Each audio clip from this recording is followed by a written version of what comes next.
আসসালামু আলাইকুম ভিউয়ার্স। আজকে ঈদের তৃতীয় দিন, আর এই ঈদের তৃতীয় দিনে আমি চলে যাচ্ছি আমার তৃতীয় নাম্বার খালামুনির বাড়িতে।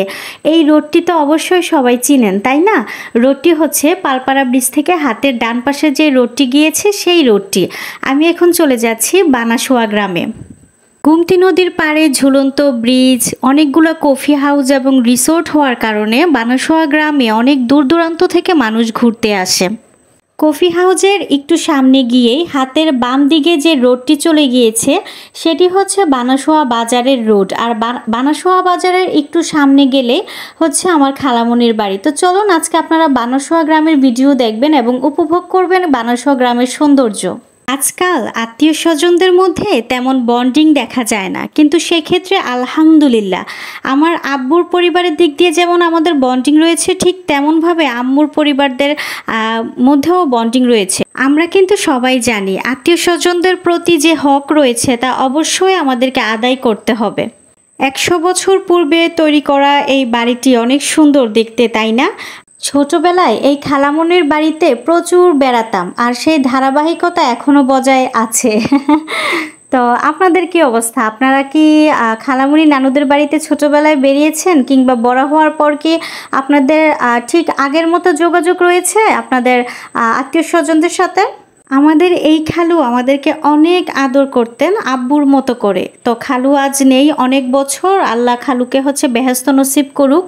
সময় সুযোগ পেলেই ছুটে আসি এই খালামনির বাড়িতে। গ্রামের সৌন্দর্য আমাকে বরাবরের মতোই মুগ্ধ করে, আর সে মুগ্ধতাকে উপেক্ষা করে আমি থাকতে পারি না। এই হচ্ছে আমার কাজিন শ্রাবণ। সে খুবই শাই ফিল করে ক্যামেরার সামনে আসতে, সে আসতেই চায় না ক্যামেরার সামনে।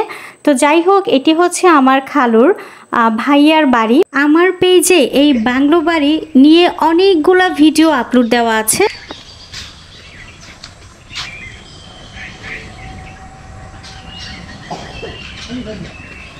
আপনারা দেখতে চাইলে আমার পেজের ভিডিওগুলো স্ক্রল করলে আপনারা পেয়ে যাবেন ভিডিওগুলো। তো যাই হোক, কত সুন্দর বাংলো বাড়ি, আর সাথে যদি থাকে পাখির কলরব, হ্যাঁ, সেই মনোমুগ্ধকর পরিবেশ বা দৃশ্য আসলে যে উপভোগ করে সেই হচ্ছে যে বর্ণনা করতে পারে বা তার ভালো লাগাগুলো শেয়ার করতে পারে। আর যে হচ্ছে কখনো আসেনি বা দেখেনি তারা হয়তো বা এই ভালো লাগার মর্মটুকু বুঝতে পারবেন না।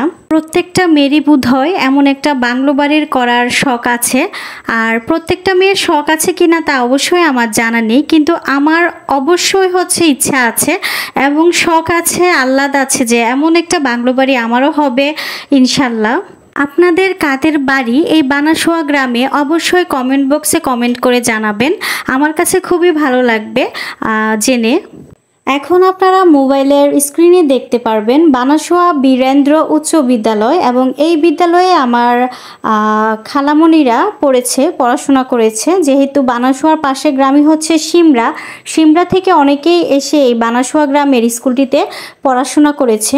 এই স্কুলের ভিতরের বড় খেলার মাঠটি স্কুলের সৌন্দর্যকে দ্বিগুণ হারে বৃদ্ধি করে দিয়েছে। আর একটা স্কুলে যদি বড় খেলার মাঠই না থাকে, সেই স্কুলেরই বা সৌন্দর্য কোথায়? যাই হোক, এই রোডটি হচ্ছে বানাসোয়া পূর্বপাড়া দিয়ে আপনারা এই রোডটি থেকে রত্নাবতী যেতে পারবেন, এবং রসুলপুর এবং বিভিন্ন গ্রামে হচ্ছে এই রোডটির মাধ্যমে যেতে পারবেন। এই রোডটি আমার কাছে এতটাই ভালো লেগেছে যে আমিও রোডটিকে ভিডিও ধারণ করে নিয়েছি। বানাসোয়ার স্কুলের পাশেই রয়েছে এই সুন্দর তাকওয়া মসজিদ ও মাদ্রাসা, খুব সুন্দর করেই তৈরি করেছে। আর আপনারা যারা বানাসোয়া গ্রামে থাকেন তারা তো অবশ্যই এই রোডটি চিনে থাকবেন, অবশ্যই তারা কমেন্ট বক্সে জানিয়ে দিবেন এই রোডটির নাম কি, বা রোডটি দিয়ে হচ্ছে কোথায় যাওয়া যায়।